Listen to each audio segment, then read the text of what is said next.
اعوذ باللہ من الشیطان الرجیم بسم اللہ الرحمن الرحیم۔ محترم بنائیں۔ اب اس مہینے کی پہلی فضیلت کیا ہے، اس سے شروع کرتے ہیں۔ اس مہینے کی پہلی فضیلت اور جو اس کی اہمیت ہے وہ یہ ہے، سب سے پہلی فضیلت کہ اللہ نے اپنی ایک فرض عبادت حج کو اس مہینے میں فرض کیا۔ حج ایک ایسی عبادت ہے جو مخصوص ہے، اس کے مخصوص ایام اور دن ہیں، اور ایک مخصوص مہینہ ہے۔ اس مہینے کی ان تاریخوں میں ہی حج شروع ہوتا ہے اور ختم ہوتا ہے۔ یاد رکھیے، آج اگر میں کرنا چاہوں تو عمرہ کر سکتا ہوں، حج نہیں کر سکتا ہوں، یاد رکھیے، ٹھیک ہے۔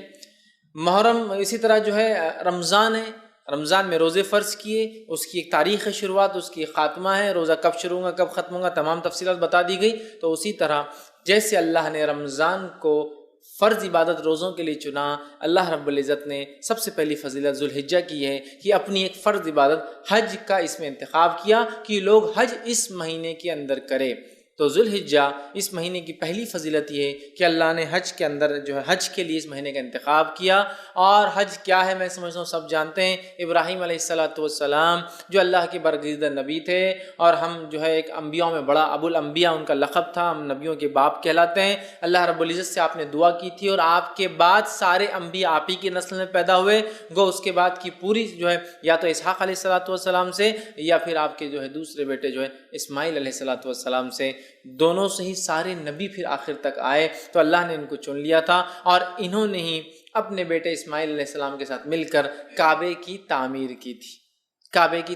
تھی، اور جب کعبے کی تعمیر کر چکے تو اللہ نے فرمایا سورہ حج سورہ نمبر 22 آیت 27 میں، اور کہا ہم نے حکم دیا کہ دنیا میں حج کی پکار بلند کرو۔ ابراہیم علیہ السلام کو اللہ نے حکم دیا، اے ابراہیم آواز لگاؤ لوگوں کو۔ ابراہیم علیہ السلام نے کہا اللہ میں آواز تو لگاؤں گا، آئیں گا کون؟ مکہ آج سے 5-7 ہزار سال پہلے کی بات ہو رہی ہے، جو بے آباد ایک بستی ہے اور پہاڑی علاقہ ہے، وہاں کچھ اگتا بھی نہیں، نہ سبزی اگتی ہے، نہ پیڑ اگتے ہیں، نہ جھاڑ لگتے ہیں، کہ آواز دو۔ تو ابراہیم علیہ السلام کو تعجب ہوا کہ آواز تو دیں گے لیکن آئیں گا کون، سنیں گا کون؟ لیکن اللہ رب العزت نے کہا ابراہیم آواز دینا تمہارا کام ہے، پہنچانا یہ ہمارا کام ہے آواز۔ اور ابراہیم علیہ السلام نے آواز دی جو اللہ نے حکم دیا۔ ہم نے حکم دیا کہ دنیا میں حج کی پکار بلند کر دو، لوگ تمہاری طرف دوڑتے ہوئے چلے آئیں گے، ان میں وہ لوگ ہوں گے جو پیدل چل کر آئیں گے، اور وہ بھی ہوں گے جو مختلف قسم کی سواریوں پر اپنے مقام سے نکل کر بیت اللہ کے حج کے لیے آئیں گے۔ ابراہیم علیہ السلام نے آواز دی، اور اسی آواز کا نتیجہ یہ ہے کہ تب سے لے کر آج تک جوق در جوق انسانیت ہزاروں سال سے ذی الحجہ کے مہینے میں ہر سال وہاں پہنچ جاتی ہے ابراہیم علیہ السلام کی آواز پر لبیک کہتے ہوئے، لبیک اللہم لبیک۔ تو ابراہیم علیہ السلام کو اللہ نے حکم دیا تھا آواز دو لوگوں کو، اور لوگ آ رہے ہیں جوق در جوق یہ آواز لگاتے ہوئے کہ اے اللہ جو ابراہیم کے ذریعے تو نے آواز لگوائی کہ تیرے گھر کا طواف ہو، حج ہو، تو لبیک اللہم لبیک، اے اللہ ہم حاضر ہے، ہم پریزنٹ ہیں اس چیز کے لیے، ہم نے اس پکار کا جواب دیا، اور ہم یہاں موجود ہیں تیرے گھر کے حج کے لیے، طواف کے لیے، سعی کے لیے اور دیگر ارکان کے لیے۔ تو یہ سب سے بڑی فضیلت اس مہینے کی ہے کہ اللہ رب العزت نے اس مہینے کو چنا اور اپنی فرض و حج کے لیے چنا، اور ابراہیم علیہ السلام اور آپ کے خاندان کا کتنا گہرا تعلق حج سے میں سمجھتا ہوں بتانے کی ضرورت نہیں۔ چاہے زمزم کے نکلنے کا معاملہ ہو تو اسماعیل علیہ السلام اس کی وجہ بنے، اسی طرح جو ہے سعی جو صفا مروہ کے بیچ میں ہم جاتے ہیں جو کہ رکن ہے، اس کے بغیر حج نہیں ہوتا، عمرہ نہیں ہوتا، وہ آپ کی جو ہے بیوی ہاجرہ علیہ السلام کی وہ دوڑ تھی جو آپ نے جو ہے اپنے بیٹے کی خاطر، جو کہ اللہ کے حکم کی خاطر ابراہیم علیہ السلام چھوڑ گئے تھے، وہ ہے۔ چاہے پھر وہ حج کے بعد جو ہے قربانی کرنے کا معاملہ ہو، اسماعیل علیہ السلام اور ابراہیم علیہ السلام ہے، تو گویا اس خاندان کو اللہ نے چن لیا، اور جو کام ابراہیم علیہ السلام نے کیا اللہ چاہتا ہے کہ وہی کام ہم بھی کریں، اسی طرح کی قربانیاں، اسی طرح کا عمل۔ تو یہ سب سے پہلی فضل اس مہینے کی ہے کہ اللہ رب العزت نے اپنی فرض عبادت حج کے لیے اس مہینے کا انتخاب کیا۔ تو ہمیں چاہیے جس کے پاس استطاعت ہو، سفر کرنے کی صحت ہو، تو وہ ضرور حج کرے اس مہینے کے اندر۔ یہ تھی اس مہینے کی پہلی فضیلت۔ اسی طرح جو ہے ذوالحجہ مہینے کی دوسری جو اہم فضیلت ہے وہ یہ ہے کہ اللہ رب العزت نے اس مہینے کو حرمت والا مہینہ بنایا ہے۔ حرمت والا مہینہ کیا معنی ہے میں تفصیلات رکھ چکا ہوں۔ حرمت کا معنی یہ ہے کہ اس مہینے میں جنگ اور جدال، لڑائی نہیں کی جائیں گی، ٹھیک ہے، ہاں کوئی لڑنے آئے تو دفاع جوابی کارروائی کی جا سکتی ہے، لیکن سٹارٹ کرنا، جواب دینا یا شروعات کرنا منع ہے۔ اس مہینے میں معصیت اور گناہ اور کبائر سے بچنا چاہیے اور زیادہ سے زیادہ نیکیوں میں اضافہ کرنا چاہیے۔ یہ معنی ہے حرمت والا۔ حرمت کا مطلب محترم،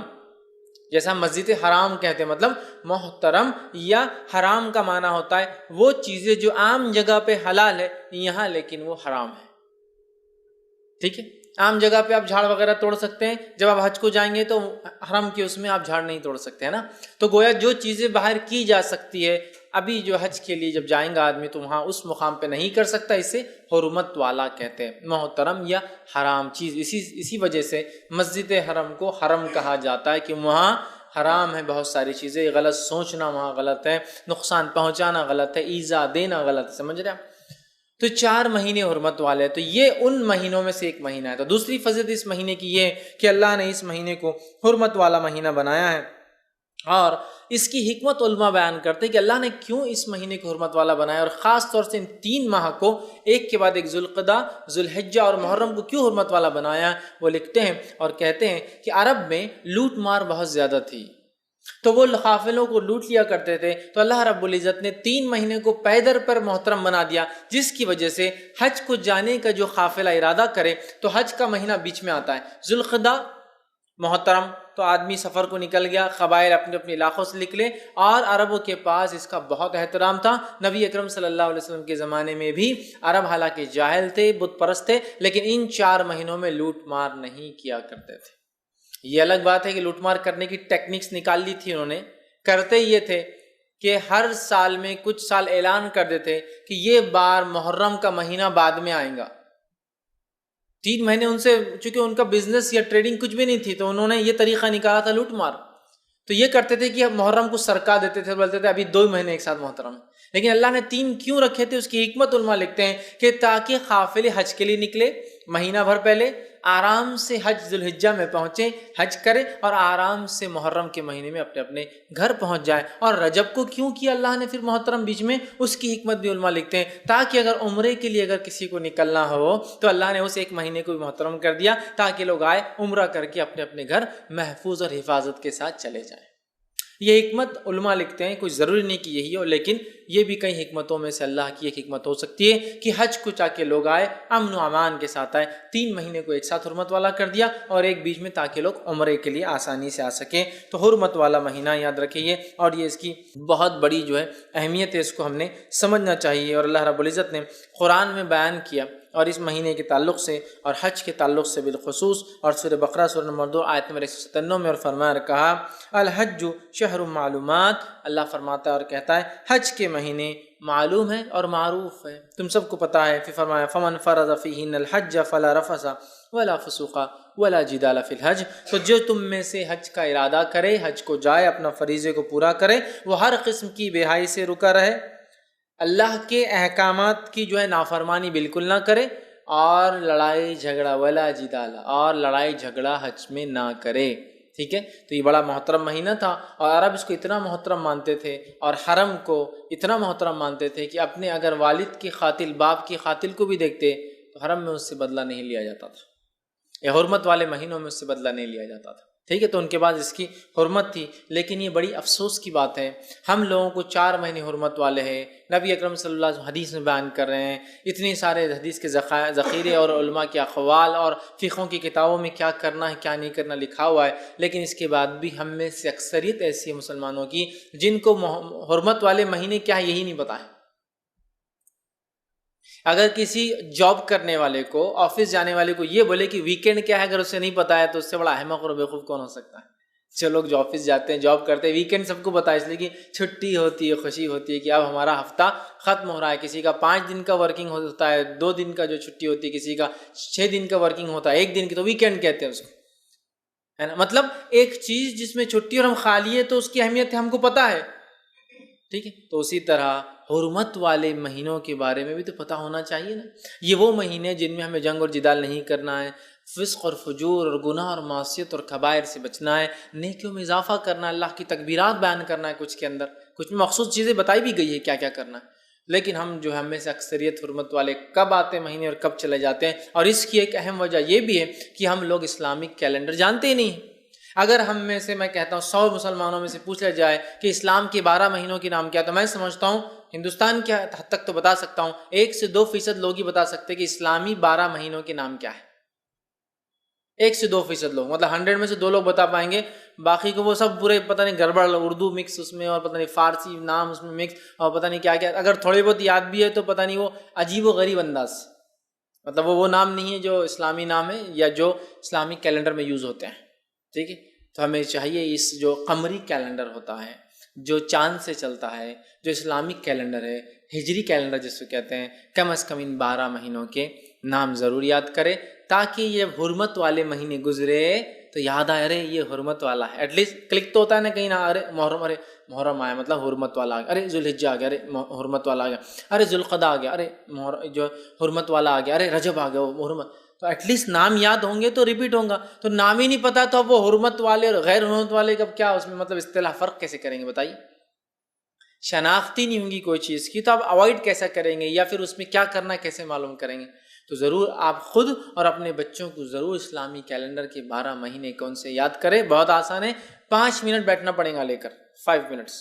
کہ بیٹھنا پڑے گا. محرم اور جو صفر، ربیع الاول، ربیع الثانی، جمادی، 5 منٹ بیٹھنا ہے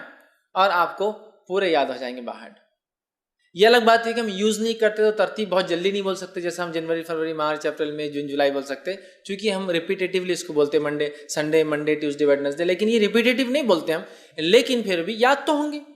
سیکوینس یاد ہوگا، ٹھیک ہے رک رک کر بولیں گے لیکن یاد کیجیے ضرور تاکہ جب وہ حرمت والے مہینے آئیں تو ہمیں پتہ چلے کہ یہ محترم مہینے اور اس میں ہمیں یہ اعمال کرنا یاد رکھے. تو اللہ نے فرمایا حج کے ایام معلوم ہے. ٹھیک ہے، حج کے ایام معلوم، الحج شہر معلومات، کہ حج کے کیا دن ہیں یہ سب کو معلوم ہے، اس کا تم لوگوں کو اللہ نے فرمایا علم ہے، یاد رکھیں. اسی طرح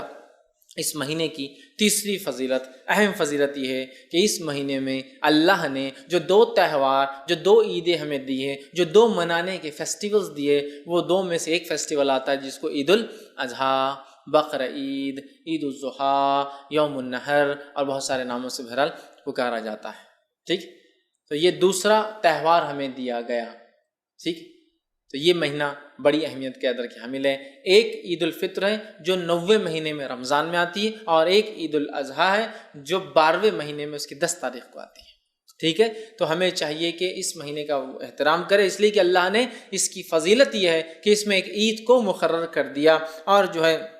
ہم تمام لوگ جانتے ہیں انس بن مالک رضی اللہ عنہ کی روایت ہے، وہ فرماتے اور کہتے ہیں، یہ سنن ابو داؤد کی روایت ہے، وہ کہتے ہیں جب نبی اکرم صلی اللہ علیہ وسلم مدینہ آئے تو مدینہ میں مدینے کے لوگ 2 دن تہوار مناتے. کیا کرتے تھے؟ کھیلتے تھے، کودتے تھے، ملاقاتیں کرتے تھے، کھلاتے اور پلاتے تھے. جب آپ صلی اللہ علیہ وسلم اور کہا کہ یہ مدینے میں 2 دن کیا کرتے ہیں یہ لوگ مدینے کے، تو انس بن مالک رضی اللہ عنہ فرماتے ہیں کہ لوگوں نے کہا اللہ کے رسول یہ وہ 2 دن ہیں جس میں لوگ کھاتے اور پیتے ہیں، کھیلتے اور کودتے ہیں، مطلب انجوائے کرتے ہیں، فیسٹیول مناتے ہیں، خوشیاں مناتے ہیں، سیلیبریٹ کرتے ہیں، مناتے ہیں. تو آپ سب نے کہا اور فرمایا، حدیث کے الفاظ ہے، اللہ تعالیٰ نے تمہیں اس سے بہتر 2 دن عطا فرمائے ہیں. اللہ تعالیٰ نے مسلمانوں کو اس سے بہتر 2 دن عطا فرمائے. اور پھر فرما کہا عید الفطر اور عید الاضحیٰ، 2 دن تمہیں ان سے بہتر دیے گئے جو مدینہ میں لوگ منا رہے تھے. تو گویا عید الفطر اور عید الاضحیٰ 2 فیسٹیول ہے، 2 سیلیبریشنز ہے، 2 ایسے دن ہیں جس کو منانا ہے، تہوار جس کو بولیں گے ہندی زبان منانا ہے. لیکن آج ہمارا کیا حال ہے؟ ڈپلیکیٹ تہوار اتنے آ گئے کہ اوریجنل جب آتا ہے سیلیبریشن کا دن تو ہم بور ہوتے ہیں، ہے نا. عید الفطر آ گئی تو اکثر کا تو یہ حال ہے کہ رات بھر جا کے دن بھر سوتے پڑے ہوئے. سیلیبریشن ہے، تہوار ہے، تہوار کہتے ہیں منانے کے دن کو. مدینے میں کیا کر رہے تھے صحابہ اسلام سے پہلے؟ 2 دن کھاتے تھے،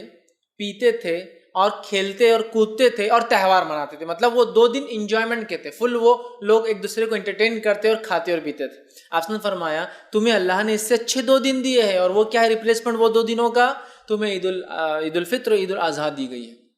اب عید الفطر تو سونے میں چلے گئی، اور عید الاضحیٰ کو تو اکثر ہمارے نوجوان اتنا بور ہوتے ہیں، یار صبح اٹھو، جانور کاٹو، وہ گندگی اور فلاں، اور کو پتہ نہیں یار یہ نہیں آیا تو اچھا دن، بہت بور ہو جاتے آج کے. مطلب گویا جو منانا تھا وہ ہم نہیں منا رہے. یہ کیوں ہوتا ہے معلوم آپ کو؟ جب ڈپلیکیٹ چیزیں زیادہ ہو جاتی تو اوریجنل کی اہمیت ختم ہو جاتی ہے۔ کتنے تہوار ہم نے منتھلی اور مطلب ویکلی ایجاد کر لی، دیکھ لیجیے آپ، جس کا نتیجہ یہ ہوا حقیقی تہوار آ رہا تو گل۔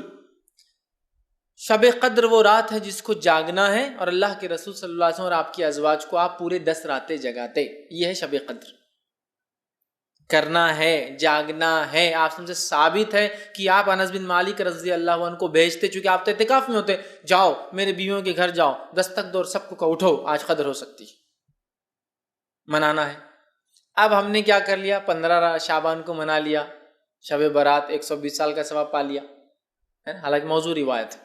اور اس کے بعد اس سے پہلے منا لیا، کیا منا لیا، شب معراج، جس کا تو نہ سر ہے نہ پیر ہے اس کی بیچارے کی،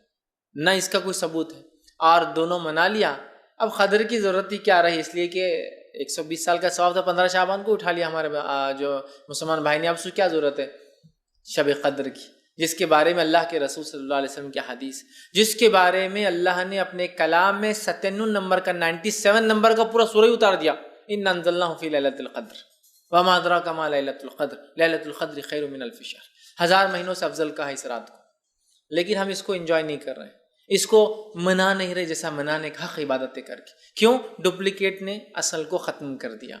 تو اسی طرح ڈپلیکیٹ تہوار ہم نے اتنے ایجاد کر لیے کہ حقیقی تہوار، حقیقی سیلیبریشن، حقیقی عید ہم بھول گئے، چونکہ ڈپلیکیٹ عیدیں، ڈپلیکیٹ تہوار، ڈپلیکیٹ انجوائمنٹس اتنے ایجاد کر لیے، اسی کو انتہا نہیں۔ اور اس کے علاوہ سوڈو انجوائمنٹس، جھوٹے انجوائمنٹس، جس کے اندر صرف اپنی نفس کا فائدہ ہوتا ہے،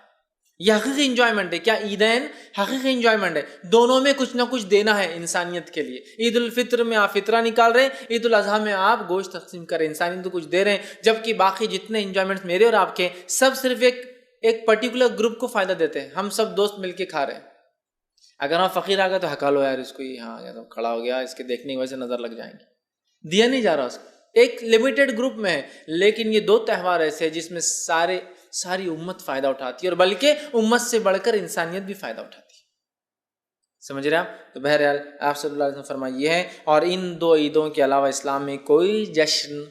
کوئی عید، کوئی تہوار، کوئی منانے کا ڈے نہیں ہے۔ اس بات کو آپ بالکل گرہ باندھ کے رکھ لیں اپنے ساتھ۔ ہوتا تھا نا پہلے، لوگ یاد رکھنے کے لیے چیزیں دوپٹے پہ عورتیں جو ہے گرہ لگا دیتی تھی، یا لوگ دستیوں پہ لگا دیتے تاکہ یاد رہے کہ کچھ تو بھی کام کرنا ہے، گرہ لگا لیجیے کہ کوئی اور تہوار اور عید نہیں ہے ہمارے لیے، ٹھیک ہے؟ آئیے اس سے آگے بڑھتے ہیں۔ یہ وہ مہینہ ہے، اس کی فضیلت ہے جس میں ہمارا دین مکمل ہوا، اللہ نے اس کا اعلان کیا۔ یہ وہ مہینہ ہے، نبی اکرم صلی اللہ علیہ وسلم پہ سورہ مائدہ کی آیت نمبر 3 کا ایک ٹکڑا اسی مہینے نازل ہوا، جب آپ نے حجۃ الوداع میں خطبہ دیا صحابہ کو، اور عرفے کا دن تھا، اور اس کے بعد اللہ کے رسول صلی اللہ علیہ وسلم الا هل بلغت، کیا میں نے تم تک پیغام پہنچا دیا؟ کیا میں نے تم تک اسلام پہنچا دیا؟ صحابہ نے مل کر کہا، قالوا بلا نعم یا رسول اللہ، اے اللہ کے رسول صلی اللہ علیہ وسلم، ہاں آپ نے اس پیغام کو پہنچا دیا۔ نبی اکرم صلی اللہ علیہ وسلم حدیث میں آتا ہے کہ اللہم اشہد، اپنی جو ہے شہادت کی انگلی آسمان کی طرف کر کے کہا سیدھا، اللہم اشہد، اللہم اشہد، اللہم اشہد، اللہ تو گواہ رہنا میں نے پہنچا دیا، اللہ تو گواہ رہنا میں نے پہنچا دیا، اللہ تو گواہ رہنا میں نے پہنچا دیا۔ تو یہ دین مکمل ہوا، اور اللہ رب العزت نے پھر یہ آیت نازل کی اٹیسٹ کرنے کے لیے کہ ہاں یہ دین مکمل ہوا، الیوم اکملت لکم دینکم واتممت علیکم نعمتی ورضیت لکم الاسلام دینا، آج میں نے تمہارے لیے اپنا دین مکمل کر دیا، الیوم اکملت لکم دینکم واتممت علیکم نعمتی، اور میری نعمت اسلام کی شکل میں تم پر پوری کر دی، ورضیت لکم الاسلام دینا، اور جو میرے پاس یہ چیز لے کے آئیں گے جس کو اسلام کہتے ہیں، میں اس سے روز قیامت راضی ہو جاؤں گا۔ تو اٹیسٹ کر دیا اللہ نے اس مہینے میں کہ ہمارا دین مکمل ہو گیا، اور نبی اکرم صلی اللہ علیہ وسلم اس کے بعد وفات کر گئے۔ یہ آیت نازل ہوئی، اور اس کے بعد آپ صلی اللہ علیہ وسلم کی رب 12 ربیع الاول کو، اس کے چند ماہ بعد آپ کا انتقال ہو گیا۔ تو دین مکمل ہو گیا، یاد رکھیے۔ اور اس تعلق سے ایک روایت آتی ہے، روایت کے الفاظ اس طرح سے، صحیح بخاری کی روایت ہے، ایک یہودی جو ہے عمر ابن خطاب رضی اللہ عنہ کے پاس آیا اور کہا امیر المومنین، اگر جو ہے مطلب یہ آپ کی بات ہے، اگر اللہ رب العزت وہ آیت جو آپ کی کتاب میں ہے اگر ہم پر اتارتا تو ہم یہودی اس دن عید مناتے۔ تو عمر ابن خطاب رضی اللہ عنہ نے کہا کون سی آیت اگر تم اترتی تم پر تو تم عید مناتے؟ تو کہا یہ آیت الیوم اکملت لکم دینکم واتممت علیکم نعمتی ورضیت لکم الاسلام دینا، اگر یہ آیت ہماری توریت میں ہوتی تو ہم اس آیت پر عید مناتے، چونکہ یہودی جانتے تھے کہ ان دین اسلام ابھی مکمل نہیں ہوا ہے، آخری نبی آنے والے ہیں۔ اب آخری نبی آ گئے تھے، اسلام مکمل ہو گیا تھا، تو اس یہودی نے کہا اگر ہم پر یہ اتر جاتی آیت تو اتنا خوش ہوتے ہم تو کہ عید منا لیتے۔ تو عمر ابن خطاب رضی اللہ عنہ نے جب اس سے پوچھا کون سی آیت، تو اس نے جب یہ آیت کہی تو عمر ابن خطاب رضی اللہ عنہ فرمایا اور کہا ہاں اس آیت کو تو ہم لوگ خوب جانتے ہیں، یہ اللہ کے رسول صلی اللہ علیہ وسلم پر جمعے کے دن اتری تھی جب آپ صلی اللہ علیہ وسلم عرفات میں کھڑے تھے۔ اس لیے میں نے کہا یوم عرفہ کے دن آپ نے ایک ہی حج کیا، اس دن یہ آیت نازل ہوئی، تو کہا جمعے کا دن تھا، عرفہ تھا، تب یہ آیت وہ فرماتے ہیں کہ ہم پر نازل ہوئی تھی، اور ہم اس آیت کو خوب جانتے ہیں کہ اس کا کیا معنی ہے۔ سمجھ رہا؟ تو یہ دین کے تکمیل مکمل ہونے کا مہینہ ہے۔ اسی طرح یہ قربانی کا مہینہ ہے، یہ اس کی ایک فضیلت ہے، قربانی کا مہینہ ہے، ذوالحجہ قربانی کا مہینہ ہے، اور مسلمان اپنے باپ کہیے یا اپنے جو ہے نبی جو ہے ابراہیم علیہ الصلوۃ والسلام، جن کا بڑا ہی گہرا تعلق ہے اس دین اور اسلام سے، بیچ میں کئی انبیاء آئے اور گئے، لیکن جتنا گہرا تعلق ابراہیم علیہ السلام کا دین اسلام پر ہے یا ان کا تعلق ہے، ان کے اعمال ان کے افعال، اس کی کوئی انتہا نہیں یاد رکھی، بہت گہرا تعلق ہے۔ ابراہیم علیہ الصلوۃ والسلام کی ایک عمل، ایک قربانی کی یاد تازہ ہوتی ہے اس مہینے کے اندر، اور اسے کہتے ہیں جو ہے جانور کو ذبح کرنا، قربانی جس کو کہتے ہیں ہم، یا نہر جس کو کہیں گے، یوم النہر مطلب قربانی والا دن، خون بہانے والا دن،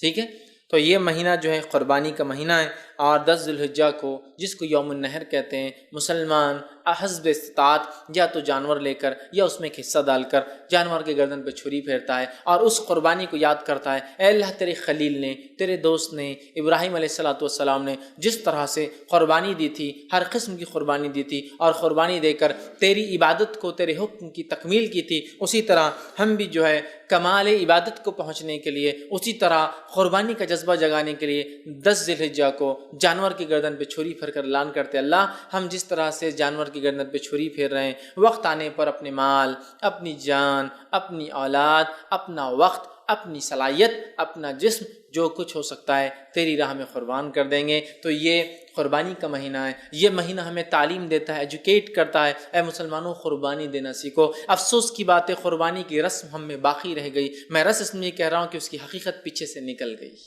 اس کی حقیقت نکل گئی، اس کی روح نکل گئی ہے۔ قربانی ہمیں یہ سکھاتی تھی کہ ہم ہر چیز قربان کرنے والے بن جائیں، آج ہماری قربانی صرف رسمی ہے، وہ یہ ہے کہ جانور کی گردن پہ چھری تو پھراتے ہیں، لیکن اگر پڑوس کے جانور نے میرے جانور کا چارہ کھا لیا تو اس پہ جھگڑا ہو رہا ہے۔ اتنا نہیں سکھا سکی کہ قربانی یہ بھی تو ہے، ایک رسم ہے، کچھ جگہ تو فخر ہے، معلوم آپ کو، جانور لا کے بالکل غیر مسلموں کو جیسا ایک بہت بڑا روب جما رہے، جنگ جیتنے والے اس دن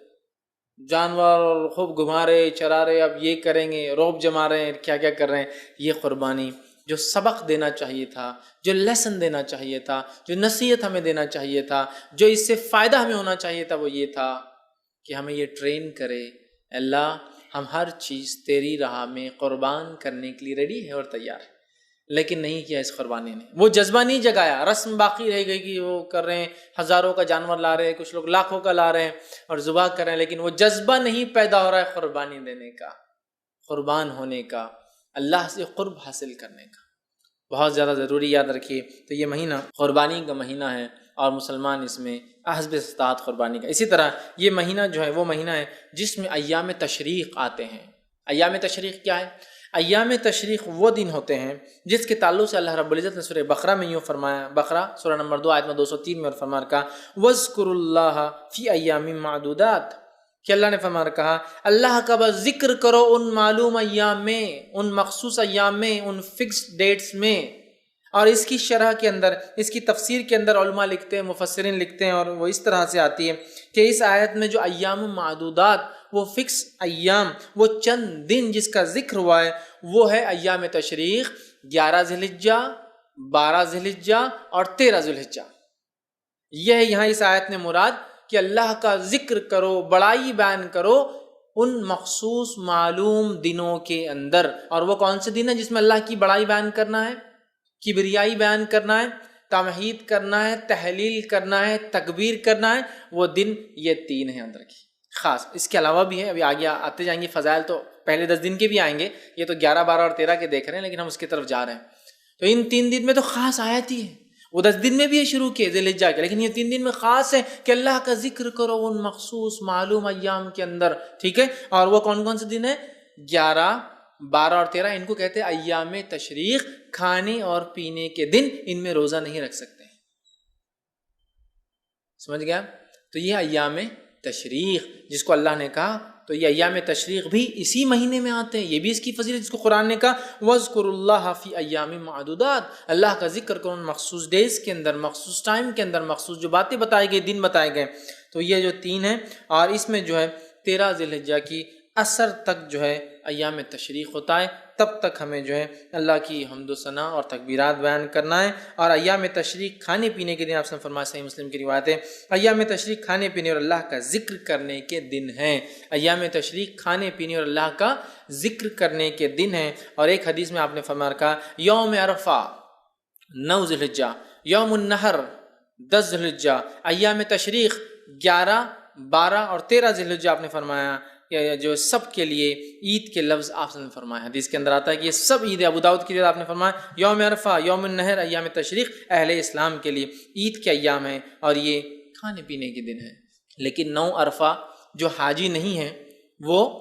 روزہ رکھیں گا، یاد رکھیے سنت، اور جو حاجی ہے حاجی روزہ نہیں رکھیں گا، یاد رکھیے، اس لیے کہا کہ عید کے دن وہ اس کے لیے کھانے پینے کے، لیکن ہم لوگوں کے لیے جو وہاں شامل نہیں ہو سکتے وہ روزہ رکھیں گے، آگے بات انشاءاللہ آئیں گے، ٹھیک ہے۔ اسی طرح جو ہے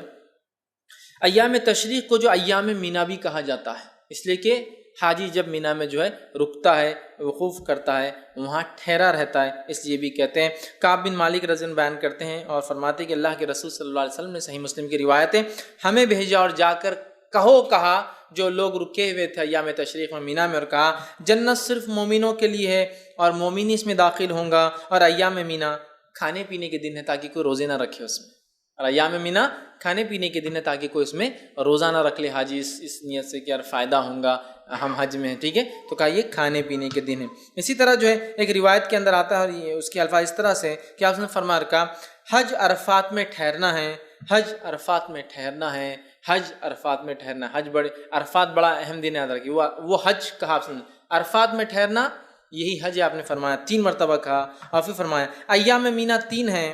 ایام مینا 3 ہے، ایام تشریق جو ہے آپ 3 ہیں، جو کوئی جلدی کرے اور مینا سے 2 دن میں چلا جائے تو اس پر کوئی گناہ نہیں، پھر فرمایا اور جو تاخیر سے جائے اس پر بھی کوئی گناہ نہیں، اور جس نے وقوف عرفات کو سورج طلوع ہونے سے پہلے پا لیا تو گویا اس نے حج کو پا لیا۔ تو یہاں دیکھیے ایام تشریق کو الگ بتایا جا رہا ہے، ایام مینا، اسی طرح جو ہے یوم النحر کا الگ، مطلب جو ہے اس سے پہلے کے دن کی الگ جو ہے باتیں آ رہی ہیں۔ تو یہاں نبی اکرم صلی اللہ علیہ وسلم نے ایام تشریق کی بہرحال اہمیت بتائی اور کہا یہ جو ہے مینا میں ٹھہرنے کا چونکہ موقع ہے، اسے جو ہے ایام مینا بھی جو ہے کہا جاتا ہے، تو کہا اس میں حاجی رکیں گا، اور عرفے کے دن کو آپ نے حج ٹھہرایا، یاد رکھیے، ٹھیک ہے، یہ جامع ترمذی کی روایت تھی۔ اسی طرح جو ہے ہمیں چاہیے کہ ان ایام میں ہم کھائے اور پیے، ٹھیک، اس لیے کہ یہ جو ہے روزہ ان ایام میں نہیں ہوتا ہے، ایام تشریق جسے کہتے ہیں، اور اس کے اندر جو ہے ہم لوگ کھائیں گے اور پیئیں گے، اور یہ وہ ایام ہیں جن میں روزہ جائز نہیں ہے، ایک عید الفطر، دوسرا عید الاضحیٰ، اور 3 ایام تشریق، ایسے 5 دن ہیں جس میں روزہ نہیں رکھا جا سکتا، یہ ان میں سے شامل ہے، ٹھیک۔ تو ایام تشریق بھی اسی میں آتے ہیں، اس میں ہمیں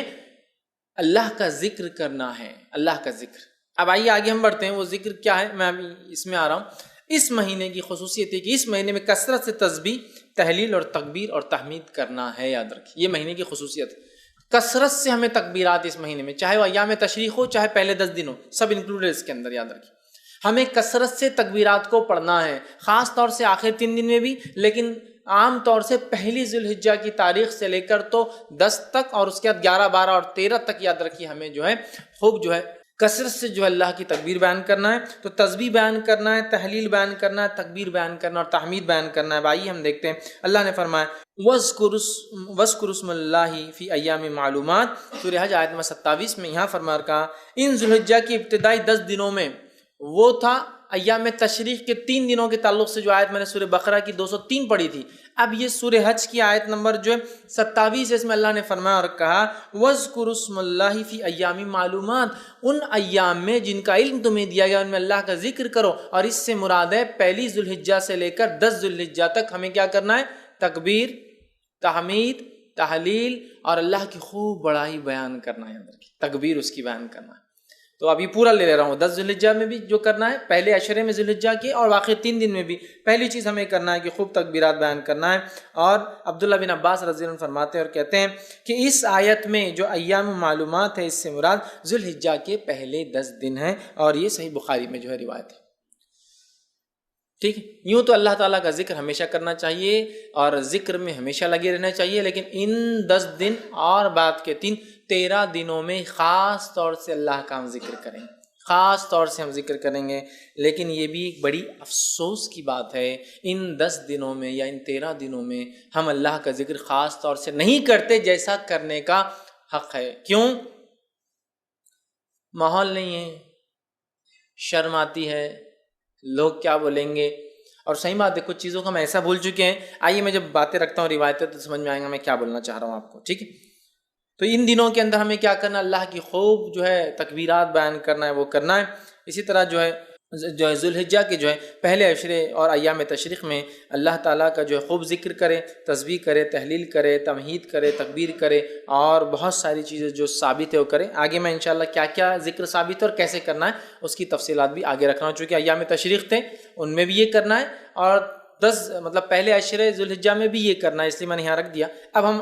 عشرہ ذوالحجہ کی فضیلت میں جائیں گے، پھر سے میں رکھوں گا اس چیز کو ایک بار دہراؤں گا تاکہ بات واضح ہو۔ اسی طرح یہ وہ مہینہ ہے جس کے اندر یوم عرفہ آتا ہے، یہ بڑا فضیلت کا مہینہ یاد رکھیے۔ یوم عرفہ آتا ہے، 9 ذوالحجہ کو کہتے ہیں یوم عرفہ۔ حاجی جب میدان عرفات میں رکتا ہے جا کر اسے کہتے ہیں یوم عرفہ، اور آپ نے فرمایا یوم عرفہ ہی حج ہے، یوم عرفہ ہی حج ہے، یوم عرفہ ہی حج ہے، مطلب عرفات میں جو آ گیا وہ حج ہوا اس کا، ٹھیک ہے۔ تو یوم عرفہ آتا ہے، اور یوم عرفہ جو ہے حجاج کرام جو ہے یہ بڑی فضیلت کا دن ہے، حجاج آتے ہیں اس میں رکتے ہیں۔ صحیح مسلم کی روایت ہے، آپ فرماتے ہیں کہتے ہیں کوئی دن ایسا نہیں جس میں اللہ تعالیٰ یوم عرفہ سے زیادہ بندوں کو جہنم سے آزاد کرتا ہے۔ کوئی دن نہیں سال کا ایسا جس میں اللہ اتنے لوگوں کو کوانٹٹی میں جہنم سے آزاد کرتا ہے جتنا یوم عرفہ 9 ذوالحجہ کو لوگوں کو جہنم سے نجات دیتا ہے۔ اور کیوں نہ ہو، اتنے سارے حاجی ہیں اور لوگ اللہ سے دعا کر رہے ہیں، اور سارے دنیا میں جو ہے لوگ روزہ رکھ رہے ہیں اس دن سنت کے اوپر۔ ہم حاجی نہیں رکھیں گے یاد رکھیں، لیکن جو مقیم ہے، جو اپنے گھر پر ہے، وہ ضرور روزہ رکھے، تو اللہ تعالیٰ سنتا ہے۔ اور سب سے زیادہ اگر لوگ جہنم سے نجات پاتے ہیں کسی دن تو وہ عرفہ کا دن ہے، تو عرفہ کا دن اسی مہینے میں آتا ہے۔ ایک اور روایت جو شرح سنہ کے اندر آتی ہے اس میں الفاظ اس طرح سے کہ اس دن اللہ تعالیٰ آسمانی دنیا پر نازل ہوتا ہے اور فرشتوں کے سامنے اہل عرفات پر فخر کرتا ہے اور فرشتوں کو گواہ بناتا ہے کہ میں نے ان سب کو بخش دیا۔ اللہ تعالیٰ عرفہ کے دن انسانی آسمان پر نزول کرتا ہے اور فخر کرتا ہے فرشتوں کے سامنے، دیکھو میرے بندے کیسا جمع ہو گئے، ٹھیک ہے، دیکھو میرے بندے کیسا جمع ہوئے۔ یہ وہی لوگ ہیں جن کے بارے میں جب میں نے ان کو بنانا چاہا تھا، ان کے باپ آدم کو، تو تم نے کہا تھا کہ ہم تو ہے تیری تکبیرات اور بڑائی بیان کرنے، تو دیکھو میرے بندے یہاں جمع ہیں اور میری تکبیرات بیان کر رہے ہیں، مجھ سے دعا کر رہے ہیں، مجھ سے جو ہے رحم کی بھیک مانگ رہے ہیں، مجھ سے اپنے گناہوں کی معافی چاہ رہے ہیں اور اپنا کچھ نہ کچھ بدلہ چاہ رہے ہیں۔ تو تم گواہ رہنا فرشتوں، میں نے ان تمام لوگوں کو جو عرفات کے اندر آئے ہیں میں نے سب کو معاف کر دیا، ٹھیک ہے۔ تو اللہ تعالیٰ فخر کرتا ہے اور بخش دیتا ہے حاجیوں کو۔ اسی طرح جو ہے جو مسلمان حج نہیں کر رہا ہے وہ عرفہ کے دن کیا کریں گا، روزہ رکھیں گا۔ یہ نبی اکرم صلی اللہ علیہ وسلم سنت ہے، یہ صحیح مسلم کی روایت آپ نے فرمایا مجھے اللہ تعالیٰ سے امید ہے کہ اس دن کا روزہ رکھنا گزشتہ اور آئندہ 2 سال کے گناہوں کا کفارہ ہے۔ مطلب عرفہ کے دن کا روزہ جو گزر گیا اور جو آنے والا 1 سال ہے، مطلب 2 سال جو ایک چلا گیا جو پاس اور جو فیوچر آنے والا ہے، 2 سال کے گناہوں کا کفارہ بن جاتا ہے۔ تو لہٰذا حاجی نہیں رکھیں گے، یاد رکھیے روزہ۔ آپ صلی اللہ علیہ وسلم نے خاص طور سے صحابہ سے دودھ منگوا کر پیا تاکہ لوگوں کو پتہ چل جائے اس دن روزہ نہیں ہے، لیکن غیر حاجی ہم اور آپ اگر حج کو نہیں جاتے ہیں تو اپنے مقیم اپنے شہر میں 9 ذوالحجہ کو یا جو عرفہ کے دن جو ہم روزہ رکھیں گے، یاد رکھیے، ٹھیک۔ اسی طرح جو ہے اب آئیے عشرہ ذوالحجہ کی طرف جاتے ہیں اور اپنی بات کے خاتمے کی طرف جا رہا ہوں کہ یہ تو پوری باتیں میں نے لے لی، اب وہ 10 دن کے بارے میں ہم بات کرتے ہیں۔ عشرہ ذوالحجہ جس کو کہتے ہیں، مطلب فرسٹ 10 days آف ذوالحجہ، حج کے مہینے کے پہلے 10 دن، ان ایام کی بڑی فضیلت ہے، یاد رکھیے۔ پہلے ذوالحجہ سے لے کر یوم النحر، مطلب 1 تاریخ سے لے کر 10، اور 10 کے دن ہم کیا مناتے ہیں، عید مناتے ہیں، یاد رکھیے، بقرعید جس کو کہتے ہیں عام زبان میں، ٹھیک ہے۔ تو یہ 10 دن کی فضیلت کیا ہے اس کے طرف ہم بڑھتے ہیں۔ تو ذی الحجہ کے پہلے 10 دن کی فضیلت کے تعلق سے نبی اکرم صلی اللہ علیہ وسلم فرماتے ہیں، صحیح بخاری کی روایت ہے، غور سے سنیے کتنی فضیلت ہے ان دنوں کی، جس کو ہم بہت ایزی، بہت آسان اور بہت معمولی سمجھتے ہیں۔ حدیث کے الفاظ ہے، ذی الحجہ کے ابتدائی 10 دنوں کے مقابلے میں دوسرے کوئی ایام ایسے نہیں جن میں نیک عمل اللہ کو ان دنوں سے زیادہ محبوب ہو۔ مطلب ذی الحجہ کی پہلی 10 تاریخ میں جو اعمال انسان کرتا ہے اللہ کو اتنے پسند ہے کہ اتنا پسند اللہ کو باقی دوسرے دنوں میں کیے گئے اعمال محبوب نہیں ہیں۔ صحابہ کرام نے عرض کیا، اللہ کے رسول صلی اللہ علیہ وسلم کیا جہاد بھی نہیں؟ تو فرمایا اللہ کی راہ میں جہاد بھی افضل نہیں ہے۔ مطلب اتنا افضل ہے اس مہینے میں اعمال کرنا کہ ایک آدمی عام دنوں میں اگر جہاد بھی کرے تو ان دنوں میں کیے گئے اعمال کی برابری نہیں کر سکتا۔ تو آپ نے ہاں جہاد بھی نہیں سوائے اس مجاہد کے جو اللہ کی راہ میں نکلے، جان بھی لے جائے، مال بھی لے جائے، جان بھی چلی جائے، مال بھی چلے جائے، وہ زیادہ افضل ہے، باقی کوئی عمل افضل نہیں ہے۔ مطلب ذی الحجہ کے پہلے 10 دن میں آپ جو عمل کریں گے وہ عمل جہاد سے بھی زیادہ افضل ہے۔ صرف اس مجاہد کے مقابلے میں ہمارا عمل کم ہوگا ان 10 دنوں کا جو مجاہد جان مال دونوں لے کے جائے اور کھپا دے، مطلب ختم ہو جائے، ورنہ باقی سارے اعمال ان دنوں میں افضل ہے۔ تو گویا پتہ چلا ان دنوں میں کیے گئے اعمال سب سے افضل ہے، یاد رکھیے سب سے افضل ہے۔ تو آپ جب پتہ چل گیا سب سے افضل ہے تو ہمیں خوب کوشش کرنا چاہیے۔ اور اس کے تعلق سے حافظ ابن حجر اسقلانی رحمہ اللہ لکھتے ہیں کیوں اللہ نے ان ایام کو سب سے افضل بنایا ہے، اور بڑی اچھی بات لکھتے ہیں، اور بڑی اچھی حکمت وہ لکھتے ہیں، اور وہ فرماتے اور کہتے ہیں اللہ تعالیٰ نے عشرہ ذی الحجہ، پہلے ذی الحجہ کے پہلے 10 دنوں کو اس لیے فضیلت اور شان اور شوکت بخشی ہے، اس کا سبب یہ وہ لکھتے ہیں یہ وہ دن ہیں جن میں ساری عبادتیں ایک ساتھ مل جاتی ہے۔ یہ وہ ایام ہے، یہ وہ مہینہ ہے جس میں ساری عبادتیں مل جاتی ہے۔ توحید تو ہے، ایک مسلمان چلتا ہے، نماز، روزہ، صدقہ اور حج، سب چیزیں ایک ساتھ آتی ہے اس مہینے کے اندر۔ اس کی اسپیشلٹی ایسا ہے، اور کوئی مہینہ نہیں ہے سال کا جس میں ساری عبادت ایک ساتھ آئے۔ آپ بولیں گے روزہ کہاں سے آ گیا؟ میں آگے آ رہا ہوں روزے کی طرف۔ اس دن نفل روزہ رکھ سکتے ہیں آپ ان 10 دنوں کے اندر، آگے میں رکھوں گا انشاءاللہ۔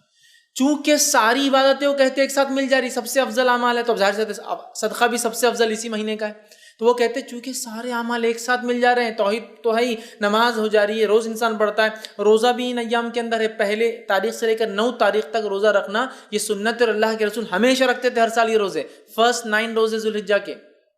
پہلے 9 دن کے روزے، 10ویں دن تو عید ہے، ٹھیک ہے، رکھتے تھے۔ تو روزہ بھی مل گیا، نماز بھی مل گئی، توحید پر انسان تھا، صدقات بھی کرے چونکہ سب سے افضل عمل ہے، اور اس میں حج بھی آ جاتا ہے، سارے ارکان ایک ساتھ آ رہے ہیں۔ تو وہ کہتے ہیں اس وجہ سے اللہ نے یہ حکمت ہو سکتی ہے کہ ان 10 دنوں کو اتنی زیادہ اہمیت دی، اور واقع میں ایسا اور کبھی نہیں ہوتا، یاد رکھیے۔ تو سب سے افضل ہے، تو ان ایام میں ہمیں خوب سے خوب زیادہ اعمال کرنا چاہیے۔ اب